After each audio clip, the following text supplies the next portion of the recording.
Hi there, Liam O'Gogan here. Welcome to this video in the series on the research program Does It Matter? I'm recording this particular episode on the 2nd of May 2016. While I'm producing this video somewhat out of sequence with the way in which material has emerged, I've had a feeling over the last number of days that it was critical for me to address this central core issue in relation to the research methodology, and that is in relation to the recording and publishing and distribution of conversations that I have been having over a number of years now with officials in their carrying out their official functions. And there continues to be a question and attention around both the legality, the cultural acceptance and otherwise of this material. And I'm hoping that this episode will perhaps bring that front and center so we might deal with it before we go on. My sense is, in relation to the background of all of this, is that too often in society, when we're trying to look into issues that occur particularly between a less resourced individual taking on a corporation or a system or powerful people, to a large degree the only material that we ever get to evaluate about this is at best some sort of written narrative or written report about the event afterwards. And often this material is quite dense, quite difficult to follow, and to a large degree it seems to me often misses an awful lot of the ambience, the atmosphere, the culture that's riding behind a lot of this material. So from the outset, in terms of the research work I've been trying to do, I've been trying to capture what I consider to be particularly rich data, and which I think informs the understanding of the issues that I am trying to address within the Does It Matter program, much more so than just if we were relying on documentation alone. Just to take the viewer somewhat back to the original beginning of the Does It Matter publication in storify.com, and you'll see it here on the screen here. When I looked into this area originally, I talked about the idea of producing a number of case studies and trying to look at behavioral patterns of the participants in these.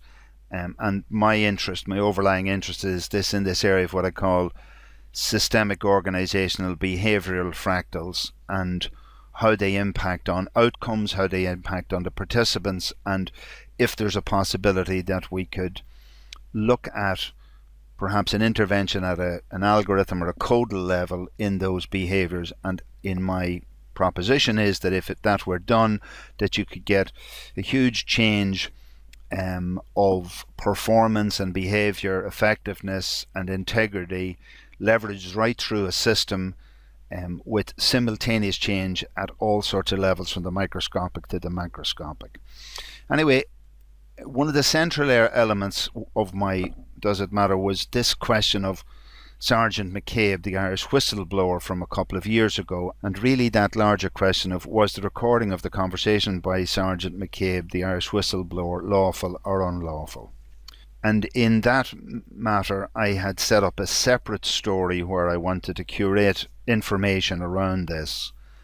And really the question I was asking there is, if a person records a conversation which he or she is a party to without the consent of the other party, is this an unlawful act in Ireland? And I really wanted to explore that.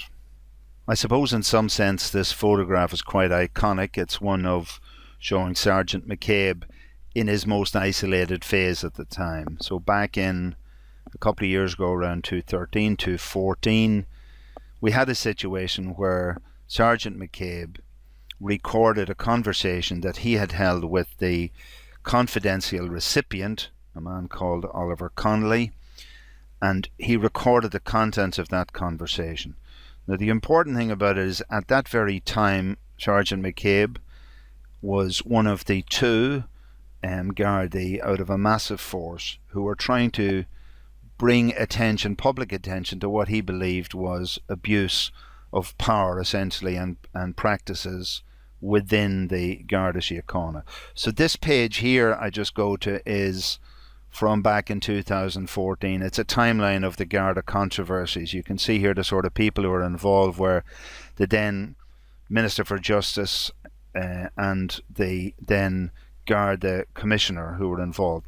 But I suppose the central thing that most people in Ireland will remember is this section here, January 23rd, 2014, where Martin Callanan, the Garda Commissioner, appeared before the Public Accounts Committee, and he stated quite clearly here, we have 2 people out of a force of over 13,000 who are making extraordinary, serious allegations, and there isn't a whisper anywhere else from any other members of the Garda about this corruption, this malpractice, and all of those things that are levelled against their fellow officers.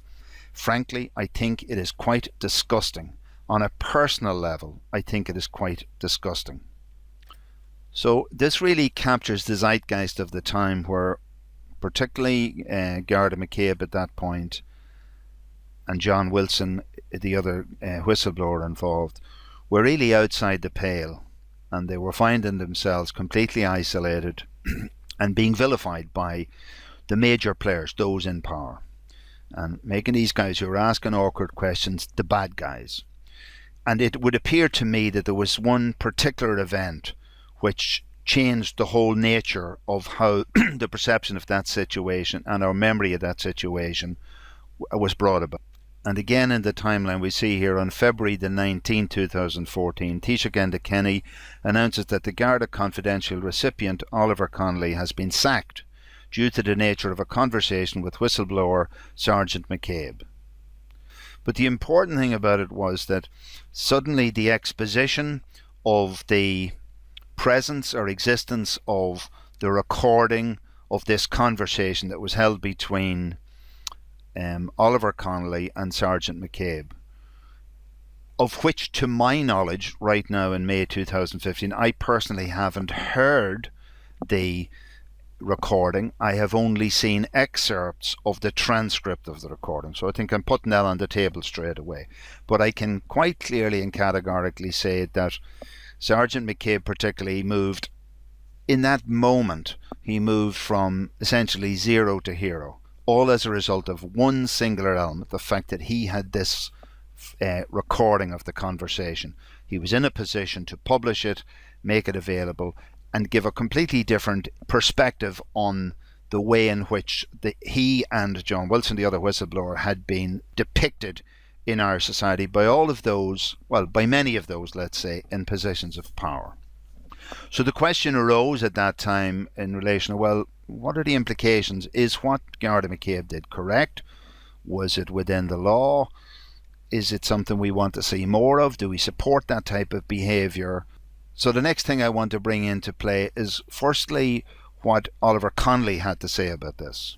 Perhaps before I do that, I should say where my interest emerged in this. I was in Ennis at the time, and I was having a cup of tea somewhere, and I heard the radio in the background with Matt Cooper and Mick Clifford on Today FM, The Last Word, and they were discussing this release of the recording and a press release that had just been released by Oliver Connelly in this regard, the press release which I'm going to put up on the screen now. The interesting thing for me when I listened to the dialogue between Mick Clifford and Matt Cooper was the way in which I found particularly Matt Cooper drawn into the belief system that in fact I understood described the behaviours of Sergeant McCabe as being, I think he used the words unlawful. And subsequently my realisation that I think Matt Cooper was seduced into believing the presentation of the material and the law, etc. on it by Oliver Connelly as being true, without, in my view, being challenging about this and thinking critically about it. And I must say, I made personal contact with Mick Clifford subsequently to it. I certainly sent information and evidential material to Matt Cooper in the last word, and I never got any response from Matt Cooper. I certainly never heard it being raised again, and I was very disappointed in Matt Cooper, given the critical thinker he is and given the fact that he's been prepared to challenge misbehaviours in public. Anyway, let's just look. This is the, if I just perhaps just look at the full page. So this is a 4-page press release by Oliver Connelly, very professional looking press release. So just if I zoom into it for a moment here, just remember the media and people in the public who are asked to look at this press statement, they're basically being offered a value proposition. They're being told by someone, this is the way the world is. I'm going to back up my view of what the world is based on the perceived legitimacy of my position. So what I want to look at the top, just if I'm going to zoom into this here now, Oliver J. Connelly. He's a barrister at law in Ireland, Northern Ireland, England and Wales. He's an attorney at law in New York and the US Supreme Court. He's an American Arbitration Association Hollering International Fellow. He's a member of Barristers Chambers at 36 Bedford Row, London. He's an MA LLB from Dublin, DIP BS, DIP ARB, DIP Intel ARB, FCI ARB, accredited mediator. Now, this is presented, if I watch this stuff here, I'm saying this man is a significant mind, someone whose view and understanding of the law I would have to take serious cognizance of, because not only of the number of letters after his name, but the breadth of apparent practice that he's had in numbers of different jurisdictions. So essentially what follows is a 3.5-page pitch by Oliver Connelly, which is essentially designed to make him look like the good guy and Sgt. McCabe look like the bad guy. And he's going to give us some arguments in support of his view, and he's going to back that up with essentially what's up at the top of the page here, essentially telling us how reliable, I suppose, as a source of legal understanding that he is. So I think it's worth reading into the record this particular paragraph here. I think this is interesting. He stated, I find the posturing by some senior opposition political figures to be particularly disturbing. They of all people would be aware of the implications of the Kennedy versus Ireland, where under a previous Fianna Fáil administration, a journalist was found to have been illegally taped and her constitutional rights infringed. That case, for the first time in Irish law, enshrined the individual's right of privacy within the unenumerated rights of our Constitution. Even if they have no regard for Irish statutory protections afforded to the confidentiality of discussions by confidential reporters or informants with the confidential recipient, they might at least respect my personal expectation of a constitutional right of privacy attaching to any such discussions. I find myself allegedly taped by a serving member of An Garda Síochána without my consent, and these opposition politicians, in a very misguided attempt to secure some perceived political advantage, are only too happy to provide the greatest exposure to an unlawful recording, and by their so doing trample over my rights and by extension those of my family. So just holding that there, that's a very, very, to me, very powerful statement, and coming from the person whom it's attributed to. Just a quick digression here, because I remembered that I had seen this sort of material in the media around the time. So this was published in 2011. There was a question about allegations of cronyism, again by this new government of Fine Gael and Labour, who had been swept into power after, I think, 3 consecutive periods of government by Fianna Fáil, which had brought the country to its knees, and we were promised a new politics, an end to cronyism, etc. So already we had the fact that Shatter was being accused of cronyism, of appointing someone who had donated to his campaign. But that's not the thing I want to draw your attention. I want to draw your attention to this Mr. Kenny, and this is our Taoiseach of the time. Just this is the statement that he made. In the case of Mr. Connolly, clearly he is exceptionally qualified. So once again, returning to the statement that Oliver Connelly is making here, he has declared himself as having serious credentials, but he was picked out by the leader of our country, our Taoiseach, as saying he was of exceptional quality. And he's making this statement. He has already mentioned that the behaviour, he claims it was an unlawful recording. This is really important. He's claiming a connection to what he's claiming to be the wrong perpetrated against him as the Kennedy versus Ireland case, which hopefully we can have a look at.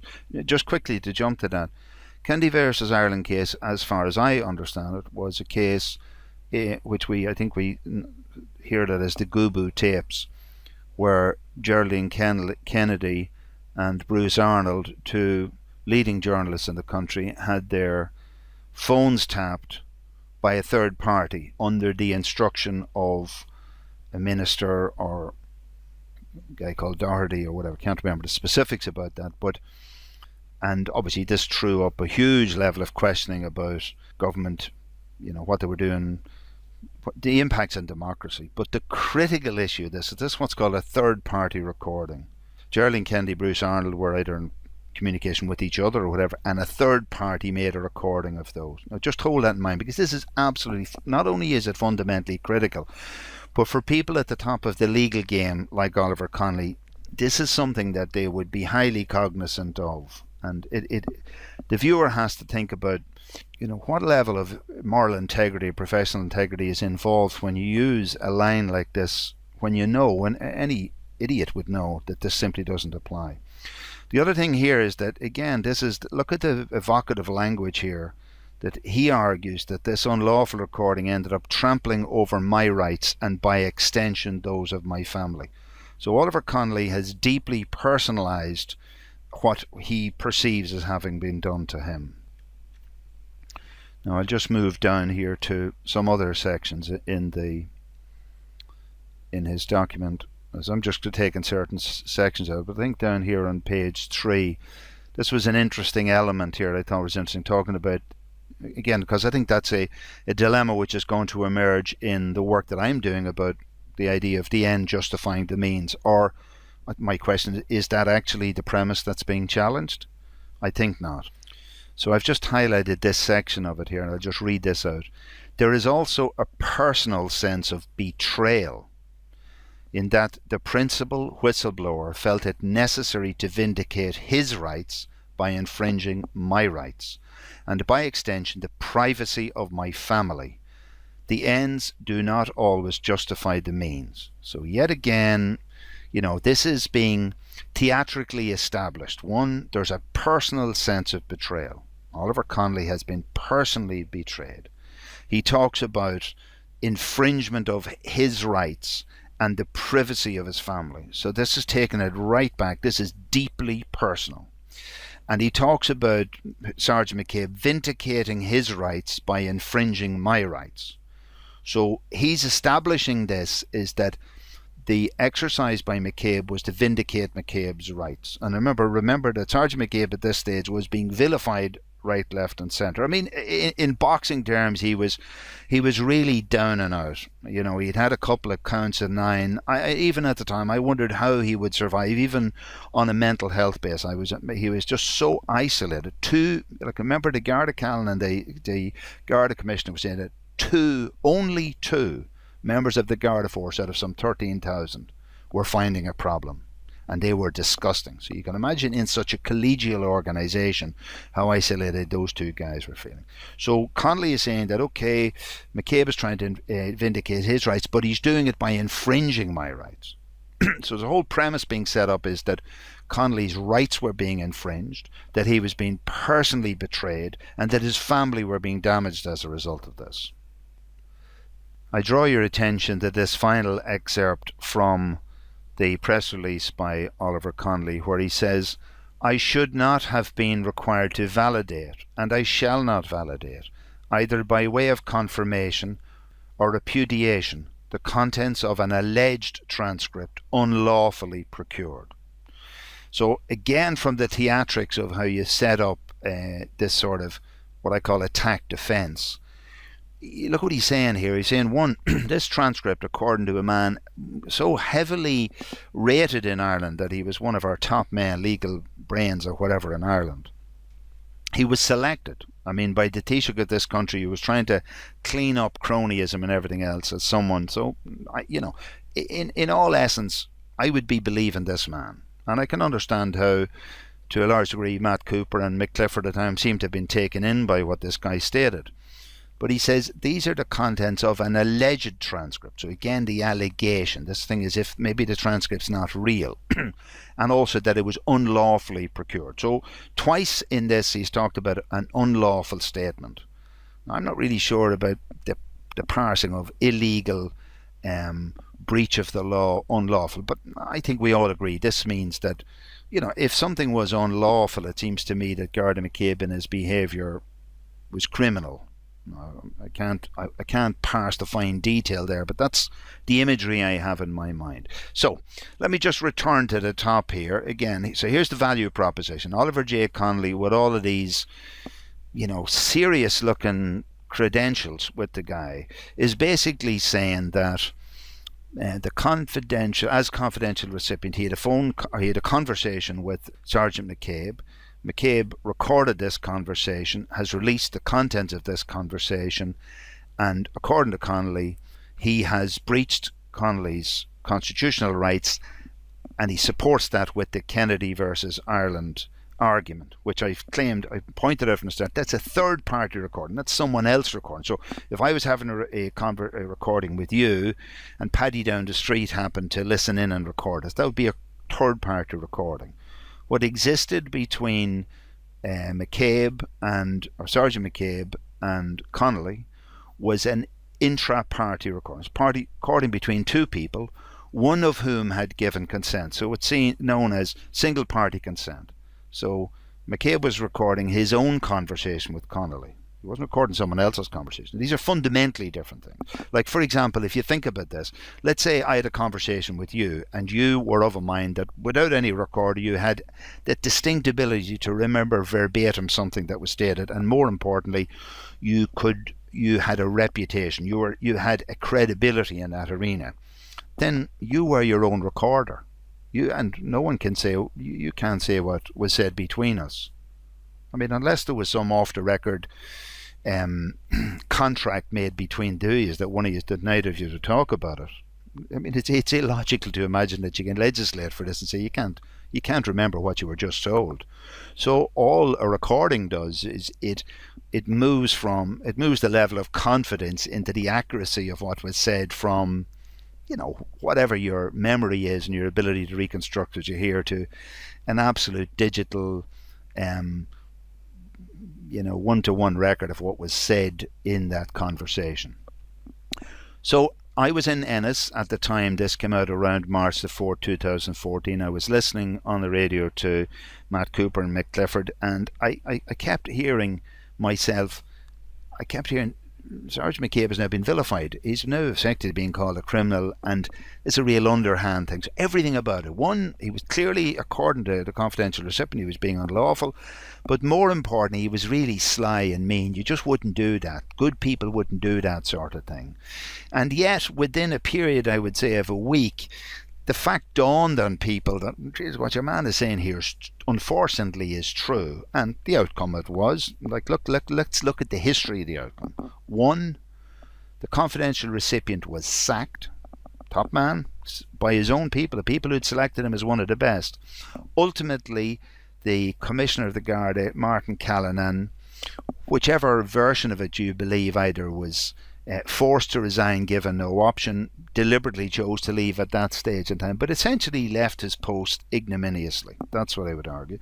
And subsequent to that, Alan Shatter was relieved of his position. Now, as we're talking in the start of May 2016, I understand that finally a report from, I presume, it retired Justice Higgins has been released to the government, although the government haven't put it out in the public domain. Although there's been lots of leaks, etc., where lots of people seem to get cleared of all of this. I mean, obviously Sergeant McCabe, nobody can find him guilty because unfortunately the facts are on his side. There would seem to be, and I can't say because, again, we are denied the opportunity of having access to this, and you must ask yourself the bigger questions in a democratic state about openness and transparency, and it would still appear that Oliver Connelly is not going to get rescued in all of this. So from my point of view, I was listening to this, having a cup of tea in a restaurant down in Ennis at the time, and I was saying, this is wrong. There's something really out of touch here. I'm listening to somebody here of a serious legal credibility claiming that someone recording their own conversation, a conversation they were a party to, is illegal. And I was thinking, oh no, I've researched that, I've looked that up. So I went back, and when I came back home, I decided to review the information that I thought I had in that. So that's what I want to just put up on the screen here now, is to look at this. And I just looked, and it dates back to the 13th of the 8th, 2006. So it was an article in the Sunday Business Post of a tape of alleged racial abuse is admissible in a case. And it was an article by Kieran Wood. And you can see the choice language. Again, you'll be able to zoom in on the screen and look at that as involved. Now, this is, let's just clarify here, this is the Barristers Professional Conduct Tribunal. And essentially, they are examining whether a recording of a phone call by one person who was involved in the call was admissible in a claim of professional misconduct. So this is not an adjudication that was made in a court, but it was made by all of the people who effectively run the courts, the Barristers Professional Tribunal. So what I did at the time is, again, there's a number of pages in this document, and I'll just sort of shoot through it, but at the time, for the purposes of getting clarity for myself around this, I did some research insofar as I could about what the law, etc. was. So what I discovered was, and I'll just move down to this part here, and again, just to say to you, I'll put into the comment section that I have uploaded this material into issue.com for your perusal, for you to examine. I think it's very important to try and have this dialogue, is to try and reference everything in a traceable, auditable arena. So what I discovered that in 1983, and they talked about this idea of the interception of a data packet or a postal packet. So if you make an interception of a phone call, so it's in this section, interception means listening to or recording by any means or acquiring the substance or purport of any telecommunications message without the agreement of the person on whose behalf that message is transmitted by the company and of the person intended by him to receive that message. So this "and" word is very important. Essentially in 1983, it says here, the act required the agreement of both parties to the recording of a phone conversation. So that was the critical element of this, right? Now again, these hyperlinks that I have in the document essentially work if you're working in Adobe Acrobat, internal hyperlinks. They obviously won't work within the browser experience in issue.com. But in 1993, that's 10 years later, this same wording was changed. Now, this is really important. So these were essentially phone calls or recordings that were made, but does not include listening or recording where either the person on whose behalf the message is transmitted or the person intended to receive has consented to the listening or recording, and cognate words shall be construed accordingly. So what this means is we have moved the bar from 1983, where you had both party consent. Both parties had to consent in a recording, to that recording being recorded. To a situation in 1993 where one or the other, we'd had single party consent. And just again, for me, it's been interesting. One of the programs the series that I follow in the TV world is a series called The Good Wife. It's an American legal series. And in series 5, which I'd been trying to catch up on Netflix, I believe that I think it was in 3 separate episodes, this issue of single party consent was again a very effective lever in winning or the losing of a situation. And the interesting thing in America is that in different states it would appear that in some states they require both party consent, and in other states, like in Ireland, they have a single party consent regime. So what was important when I was listening to Matt Cooper and Mick Clifford, and I was reading the material by Oliver Connelly, I was saying, look, these people are all real heavy hitters in Ireland, and to a large degree, I think 99% of people in Ireland would believe that what these guys said was true. They're upfront guys. Certainly Connelly has all of the credentials, and this is talking about an area where he gets presumably rewarded huge amounts of money to know about. So he wouldn't be considered to be bluffing. He is a professional in this space. I'm, on the other hand, a guy who's just done some research in this. I've gone to what I think is the original material, and I'm fairly sure that that's what Connolly's saying is not correct, but I'm just relying on myself at that stage. So the interesting thing that then emerged was back on Monday, the 2nd of May 2016. So shortly after I had heard this conversation by Matt Cooper and McClifford on The Last Word, I then came across an article, I think it was in the Sunday Independent, but I see it here on independent.ie, and the date is given as, it was an opinion analysis from Monday, the 2nd of May 2016, and suddenly I see Oliver Connelly is wrong. Sergeant McCabe broke no laws with his secret recording. So we say, who's saying that now? So this is a guy called TJ McIntyre. So let's just look at who TJ McIntyre is.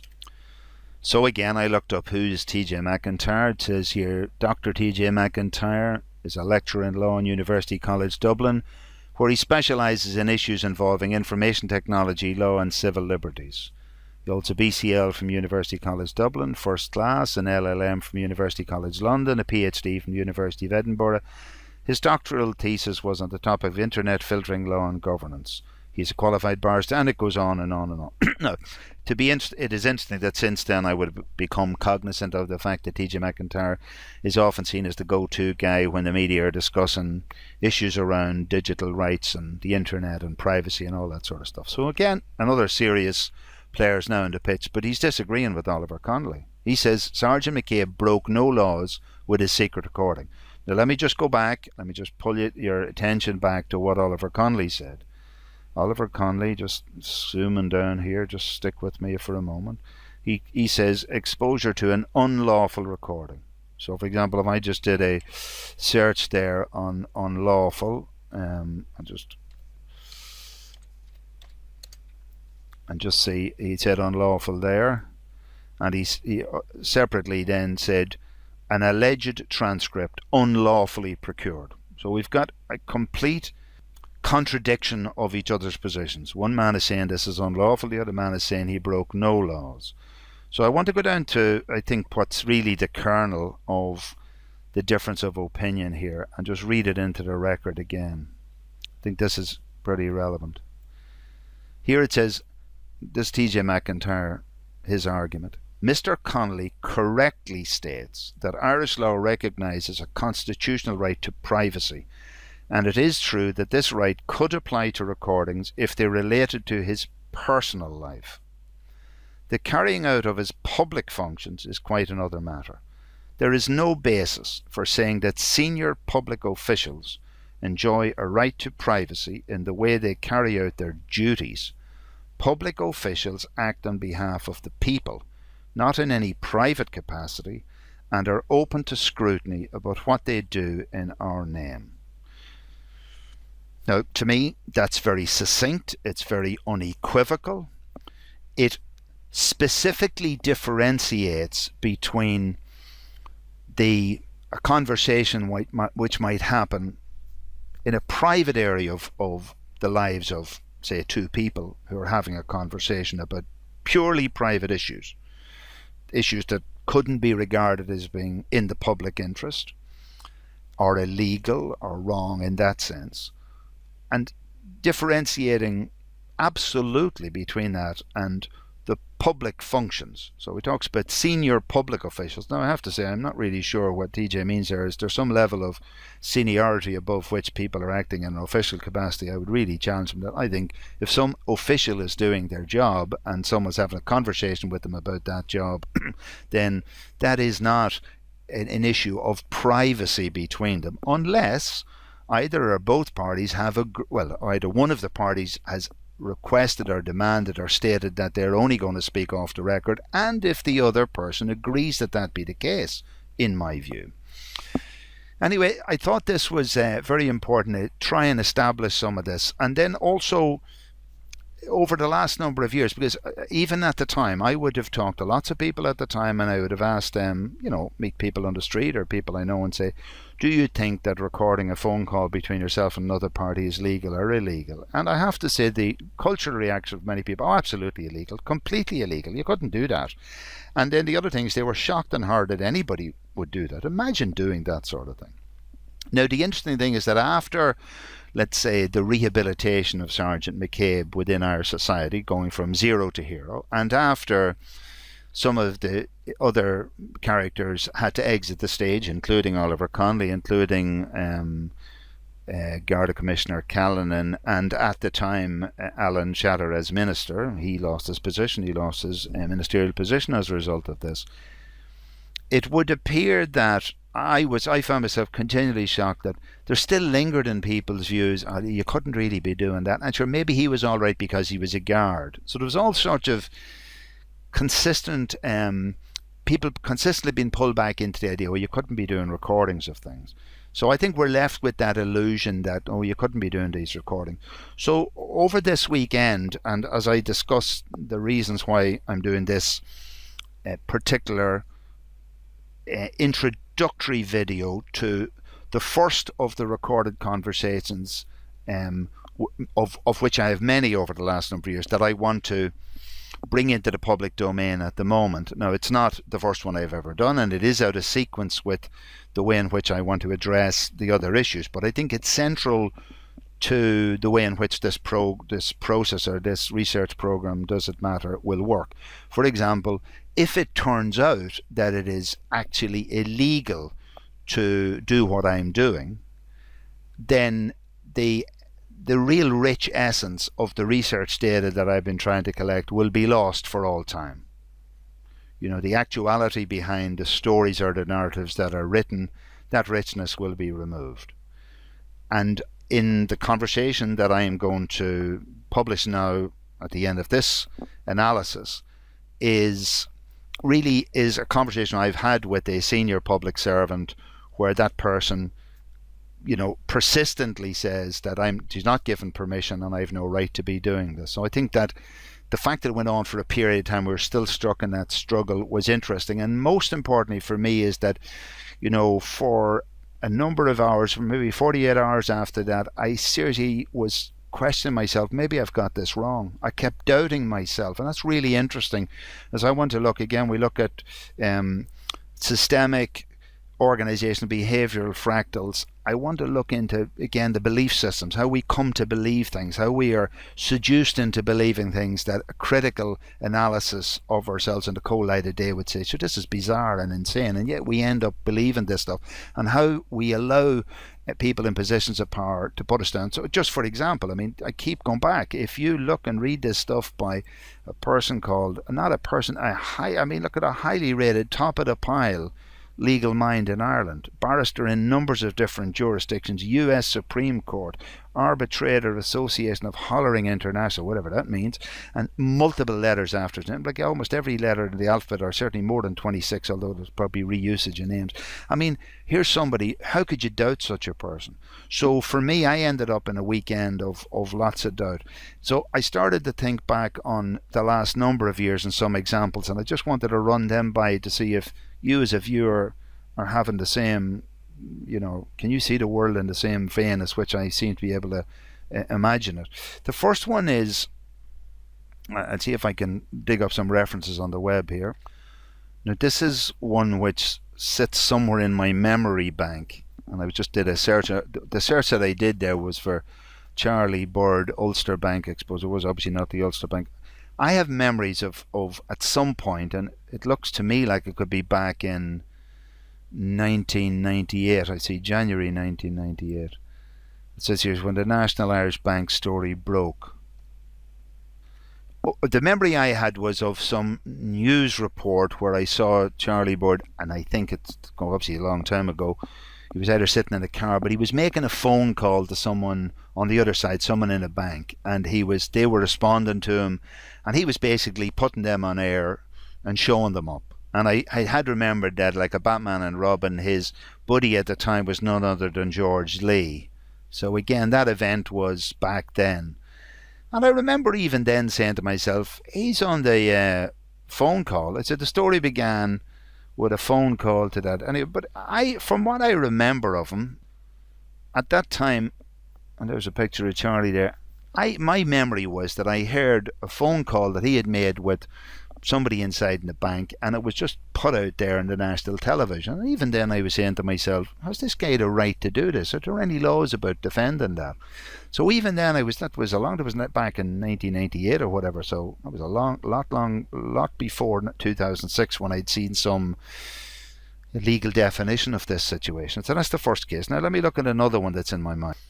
And this one obviously is in much more recent times and should be well clear in our minds. This was the Standards in Public Office RTE Investigates debacle, and we can see here the imagery of Mr. Loads of Money here. And so again, I watched this on television that night, that documentary, and I watched all of these video and audio recordings of these clients, politicians, who I think it's reasonable to say did not give their permission to RTE to record this stuff and put it up. And I was thinking, is this legal by RTE to do this? Who appointed them? I mean, they're not the guards. They're not some department of something. I've never seen anywhere that they'd got some sort of court orders to allow them to do this sort of stuff. And the interesting thing is that this guy in this, subsequently it appears to me, was telling the story that he knew he was being set up and he played along with the game. So that's a really interesting. So there's another one. I want to move over to another one. And this one here is again of one of the RTE documentary exposes on the Lees Cross nursing home debacle. And again, you just have to look at these pictures to see the horrific behaviour that was exposed by these recordings that were made. And yet, have I any belief that the people who were exposed in Lees Cross and their misbehaviour gave their approval? Or I don't think so. Just another one then. And this is from December the 10th, 2014 in the Irish Times, and it talks about the Oris Attracta abuse. But I just noticed this as I've looked at it there. RTE has done society a service by broadcasting harrowing scenes involving the physical and psychological abuse of persons with disabilities at a state-run care centre in Swinford. So here we are here. RTE is doing a service. He's doing society a service. RTE are doing society a service. So they're exposing wrongdoing, poor practice, using secret recording techniques, putting them out in the widest possible visual national broadcaster space. And yet again, I'm watching this and I'm saying, where's the breach of privacy stuff here? Where's what Oliver Connelly is claiming here? Have these people have RTE the right? And I've asked other people and said, well, look, it's all right. RTE are there and they're the national broadcaster. They have a right to do this, that and the other. Now, any level of critical thinking that I've ever thought about is based on what? I mean, are they some statutory body who've got probative rights in some way? And and if these probative rights, I mean, how do we know it's not been done to us? What is the situation about this? So all of these cases that I've been thinking about over the last number of days, I keep coming to think, I'm trying to compare them, go back to the position as stated by Oliver Connelly, which is the premise that I've been put to me in the recording that I'm about to publish, that you can't be doing this, you're not allowed, I didn't give you permission to make this phone call, so you can't be recording it and you can't be publishing it. So yet I'm seeing Sergeant McCabe, his reputation rescued from the dirt effectively and going from zero to hero, performing what is regarded as a major significant public service. And certainly I fully agree with the sense that RTE are also performing massive public service in relation to this. I have a problem though insofar as RTE are doing it. It seems to me that RTE are coining it by facilitating the continued belief among the public that in some way they're in a special position. I mean, it's my view that any member of the public is equally entitled to use similar recording techniques to out misconduct, and most specifically out misconduct by people acting in an official capacity in their workspace. I'm not talking about a private interpersonal situation, a completely different scenario. I mean, I might argue with that. That's a separate argument for further down the road. But it's the maintenance of this belief and illusion, and particularly I think by people in power, that you can't be doing this, you can't be using that recorder, you can't be doing this, you can't be doing that, and whatever. And yet you see endless examples of this happening all the time, and these people are seen as rescuers of the public service, etc. So I've laid this, I know this has gone on for a period of time, but I've laid this video out to try and leave in the mind of the viewer, before I go into this video, which I'm going to go into shortly, as to this idea of, are you entitled to record a conversation with, for example, a public service official when you're doing business with them? Is such an official entitled to say, no, this is a private conversation, you can't be playing that back, you can't use that in evidence? And therefore, are people in those positions protecting themselves correctly or incorrectly against their behaviour being taken out and transparently examined in the public space to see if their behaviour complies with the quality standards that, one, they state that they're providing themselves. That's real important, that they state they're providing themselves. And secondly, those standards that we would expect of public servants. So that's the evidence that I'm providing leads me personally to believe, without question, two elements. One, that is perfectly legal, that the activities that I'm going to set up in this phase, and I think this is a very important phase of the research project, which is to start sharing the recorded conversations that I've had with public officials particularly. There are other aspects in private companies and corporations I also want to look at as case studies, where it appears to me that I see these repetitive patterns of behaviour. The fractal element of it is that those behaviours are replicated from a micro to a macro level within companies, and also that they're systemic insofar as you'd never find them in their operation manuals. People seem to have such behaviours inducted onto them rather than that they learned them in any specific way. In fact, you'd probably find operating manuals telling people not to behave like that, and yet they specifically learn to behave like that. And I'm interested in how that comes about. Is it necessary in order to have a quality standard to do this? What are the changes that could be brought around to fundamentally shift people's DNA-based systemic thinking at a deep cultural rooted level to change towards a more effective, a more accountable, and a more transparent society, which I think is in everybody's interest, by the way. So the other thing I need to say before this, none of this is ever designed to as an ad hominem attack on individuals. It's just that these people, I think it's important, like it's been suggested to me that I take these recordings and in some way mask the voices or whatever, but anybody with even the slightest understanding or sense of neurolinguistic information or intelligences that go on in dialogue will understand that the original voice and the dynamic and the ambience that's going on at the time, the tension that's there, is all very telling, often in really saying what's not been said, or in covering the what I would call the rackets that are happening behind the scenes, or as Zizek would say, the obscene behaviour, the stuff that's happening obscene behind the scenes. So as an introduction, I'm glad I got this part of it done. This has been done by me on an extempore basis, and it's leading towards the next video, which is going to come shortly, which is the publication of a conversation I had last Friday with a senior manager in the Central Statistics Office, and to play that recording and then to analyse some of the behaviours that are carried out in the recording. So I look forward to seeing you then again from the Does It Matter Research Project, Liam O'Gogan. Thank you.